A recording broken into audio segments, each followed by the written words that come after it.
इतते उत उतते इत रहू यम की सांड सवारी। ज्यों कपिडोर बांध बाजीगर अपनी खुशी परारी। नर को नहीं परतीत हमारी। नमस्कार दोस्तों, मैं अविनाश दास रेशनल कबीर यूट्यूब चैनल में आप सबका हार्दिक स्वागत करता हूं। दोस्तों, यदि आप इस चैनल को सब्सक्राइब नहीं किए हैं, सब्सक्राइब जरूर करें, शेयर करके अपने सभी साथियों तक पहुंचाएं, ताकि देश में तर्कशीलता को, वैज्ञानिक सोच को प्रसारित किया जा सके और पाखंड अंधविश्वास से और मानव के बीच पनपने वाले नफरत से देश को मुक्त किया जा सके। इसी उद्देश्य से चैनल की स्थापना की गई है। दोस्तों, तो मैंने सतगुरु कबीर साहब की वाणी शुरू में बोला है, उसका संक्षेप में अर्थ कर देता हूँ, फिर चलते हैं मनुस्मृति की ओर। सतगुरु ने कहा, इतते उत उतते इत रहू यम की सांड सवारी। यहाँ पर यम का मतलब है इनकी जो सेनापति और इनके जो सैनिक सिपाही जो होते थे मनुस्मृति के राजाओं के। तो सतगुरु ने कहा कि इधर से उधर, उधर से इधर जो है विस्थापित करते थे जनता को, और जो है जैसे बंदर को बाजीगर डोर से बांधा रहता है, अब बंदर का कुछ नहीं चलता, उसी प्रकार दोस्तों पब्लिक की, आवाम की कुछ भी नहीं चलता था। सतगुरु जगा रहे थे लोगों को कि इसके खिलाफ हम जो है खड़े हो सकते हैं और इस बुराई को ख़त्म कर सकते हैं, इस गुलामी को जड़ से ख़त्म कर सकते हैं। लेकिन लोग डरते थे। सतगुरु ने इसलिए कहा, नर को नहीं पड़ती थी हमारी। साथियों, किसी भी देश में बगावत कब शुरू होती है? जब अन्याय अत्याचार बढ़ जाता है, बर्दाश्त से बाहर जब लोग जुल्म ढाने लगते हैं, ऐसी स्थिति में बगावत शुरू होती है और मरी से मरी चेतना को भी प्राण आ जाते हैं और उसको भी लगता है नहीं भाई, अब तो कुछ करा जाए, आखिर तो मरना ही है, तो मरने के पहले कुछ किया जाए। इस तरह से बगावत शुरू होती है दोस्तों। अब इसी तरह से क्रांतियां शुरू हुआ करती है। अब इसी तरह से कोई महानायक प्रकट होता है ऐसी स्थिति में। तो मैं बताना चाहूँगा कि मनुस्मृति में हम लोग 4 अध्याय में पढ़े थे एक बात, उसको इसलिए याद दिला रहा हूँ मैं, क्योंकि आज का जो प्रसंग है उसी बात पर आधारित है। तो दोस्तों, 4थे अध्याय में जब मैं स्ट्रीम किया था तो याद दिला देता हूँ, एक श्लोक आया था, न शूद्र राज्य निवसे न धार्मिक जनावृते ना पाषांडी गणाक्रांते नोप श्रेष्ठे अंतर्जैल भी। ये जो है मनुस्मृति 4था अध्याय, इसका अर्थ है जिस देश का राजा शूद्र हो उस देश में निवास ना करें। जो गांव चोर डाकू छली कपटी आदि दुरात्माओं की बस्ती से घिरा हो, यहाँ पर चोर डाकू लिखा है दोस्तों, लेकिन यहाँ जो श्लोक है, निवसेन न धार्मिक जनावृत्ते, इसका अर्थ कुछ और है। अर्थकर्ता ने यहाँ थोड़ा सा, अब हम भी जो थोड़ा थोड़ा तो मिडिल क्लास में संस्कृत पढ़े थे, तो अब बहुत ज़्यादा धोखा तो नहीं खाएंगे। यहाँ गलत अर्थ है, निवेसेन निवेशेत धन अधार्मिक जन आवृत्ते, ऐसा संधि विच्छेद करेंगे तो ये हो जाएगा। यहाँ पर है कि जो जहाँ अधार्मिक लोग रहते हैं, वर्णाश्रम धर्म को, वैदिक धर्म को नहीं स्वीकार करने वाले लोग रहते हैं, ऐसे जगह में ब्राह्मण को निवास नहीं करना चाहिए, यानी वैदिक धर्म मानने वालों को नहीं निवास करना चाहिए।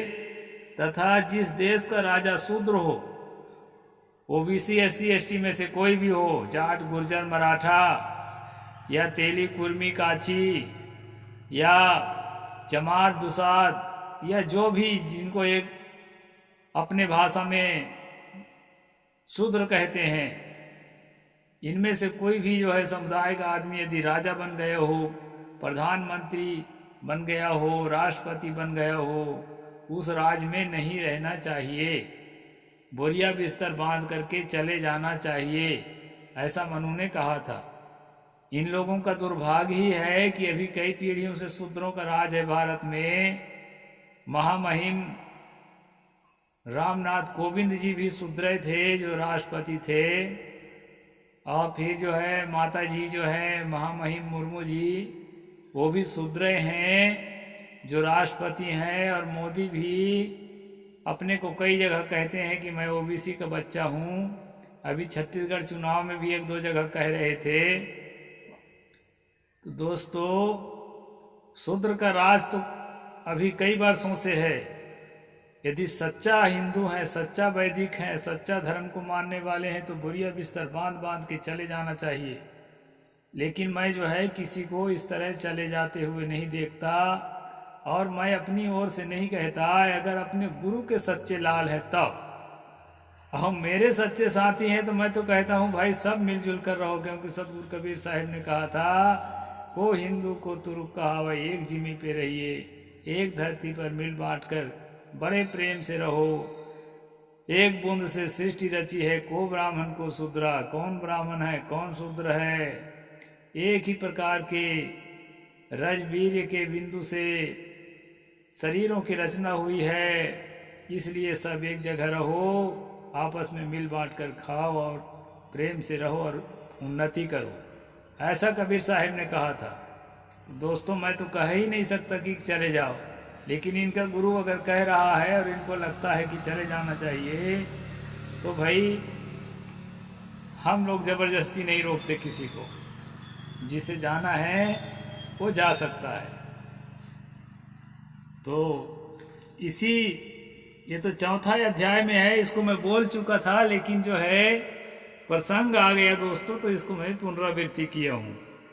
अभी हम लोग जो है कल पढ़े थे कि जिस राजा के यहाँ शूद्र न्याय करता हो, पीछे अभी राजा होने की बात बताई गई है, और ज्यादातर उस समय राजा ही न्यायाधीश होता था, अलग से मजिस्ट्रेट नियुक्त नहीं करते थे।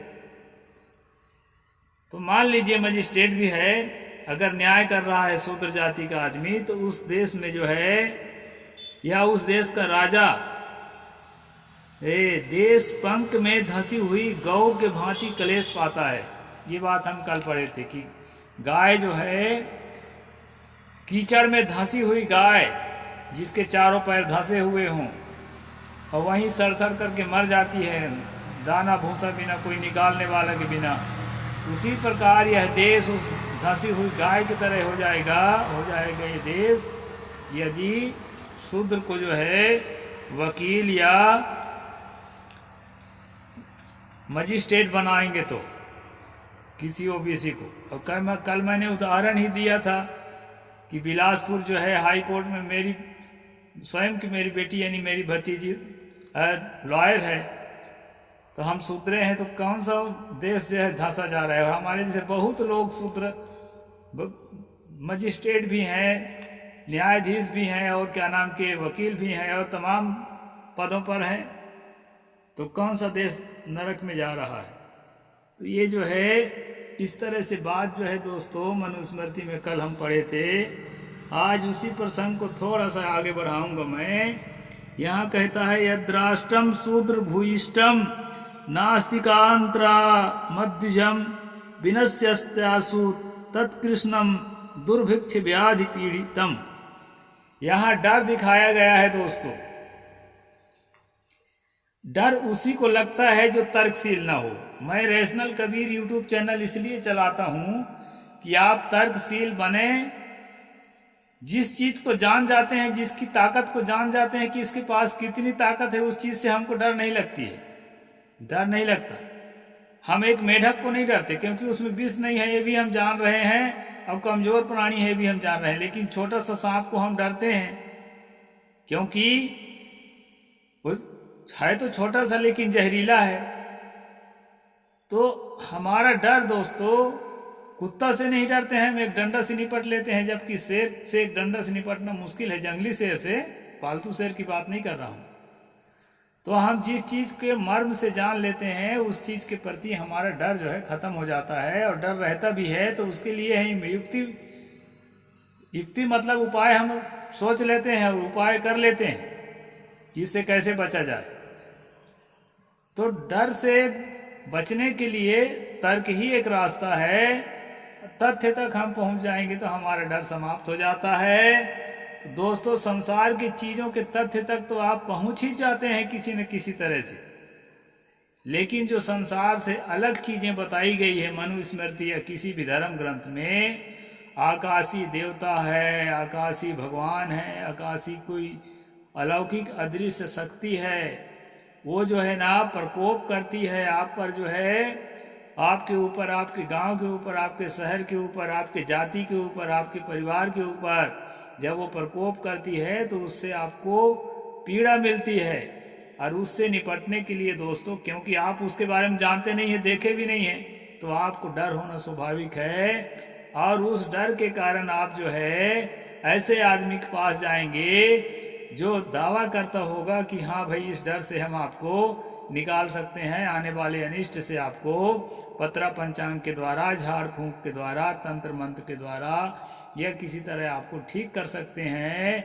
ऐसा जो आपको आशा देगा, उम्मीद बताएगा, उसी के पास आप जाएंगे और आप देखेंगे वहाँ भीड़ लगी हुई है बहुत लोगों को, आपको विश्वास भी हो जाएगा।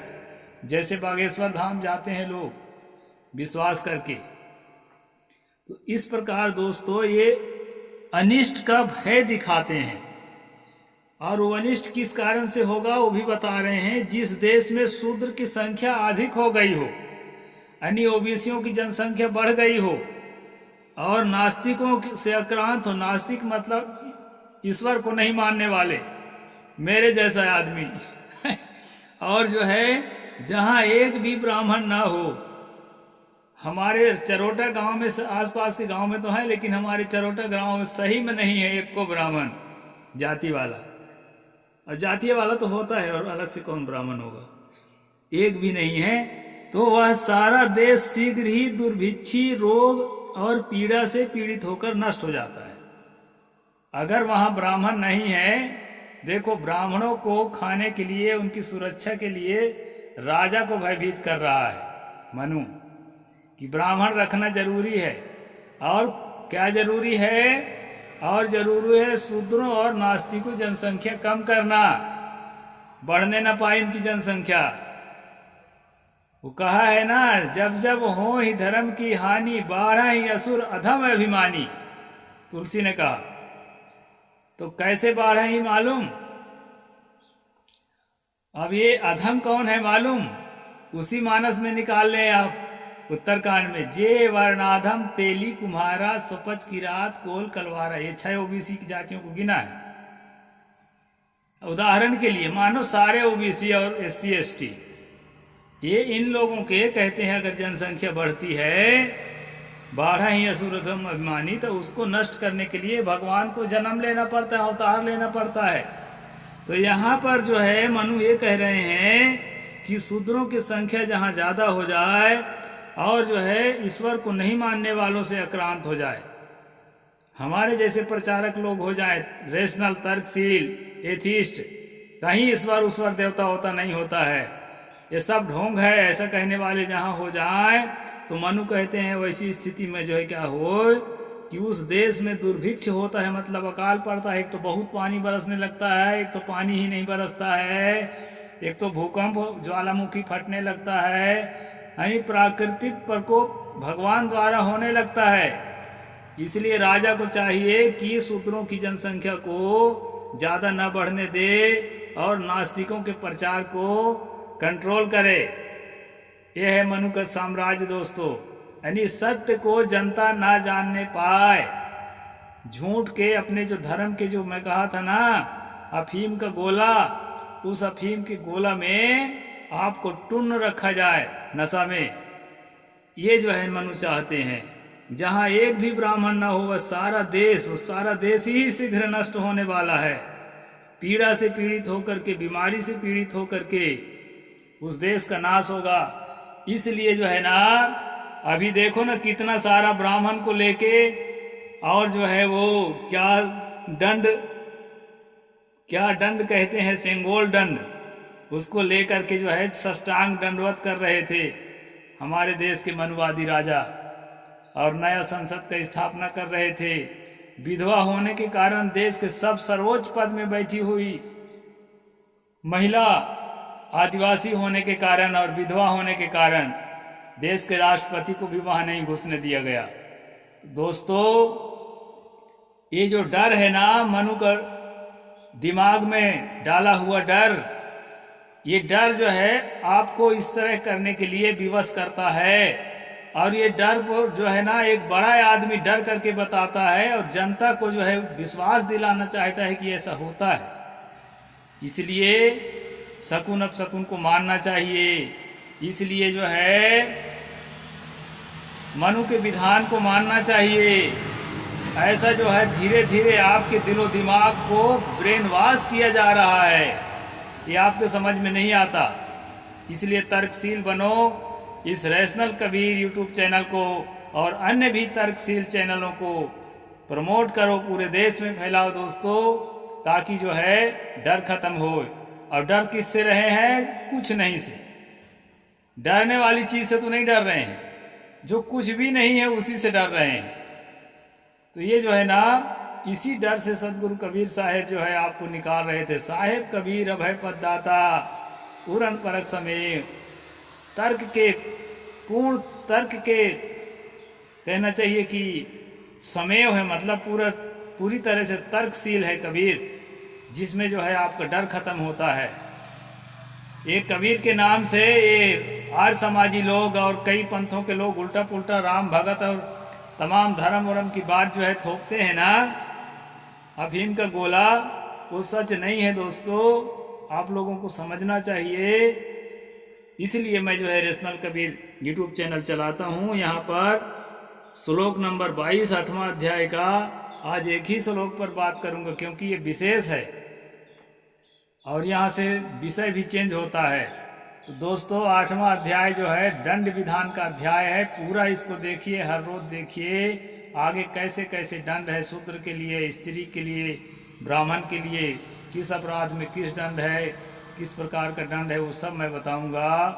और जो है आप इसको ध्यान से रखिए। और एक बात बता देता हूँ, आज का खास प्रसंग ये है कि शूद्रों की जनसंख्या जहाँ अधिक बढ़े और देवता और ईश्वर को नहीं मानने वालों की जनसंख्या जब बढ़ने लगे, तो राजा जो है शीघ्र उनको नष्ट करे। ये मनु का आदेश है, नहीं तो देश में रोग होगा, अकाल होगा, ज्वालामुखी और भूकंप फटेगा। इस तरह से मनु ने डर दिखाया है दोस्तों। तो इस कारण से शूद्रों से नफरत ब्राह्मण लोग करते हैं। वो भी अंधविश्वासी हैं, अंधविश्वास के कारण करते हैं कि अब ये बढ़ेगा, वो बढ़ेगा, तकलीफ बढ़ेगी, क्योंकि शूद्र बढ़ रहे हैं। और इसीलिए जाति जनगणना और भागीदारी के लिए इन लोगों का कलेजा कांपता है कि इससे तो ये और मजबूत हो जाएंगे, तब तो देश जो है डूब ही जाएगा। अब देश और कुछ नहीं डूबेगा, इनका स्वार्थ डूबेगा, जो नाजायज स्वार्थ है। इसलिए दोस्तों हमें जो है इस बात को अच्छी तरह से गांठ बांध लेना चाहिए और निडर होकर के, जान हथेली में रख करके सत्य के लिए, मानवता के लिए, भाईचारा के लिए, संविधान की सुरक्षा के लिए और समाज में आगे आना चाहिए। साहेब बंदगी। जय जोहार, जय भीम, जय भारत।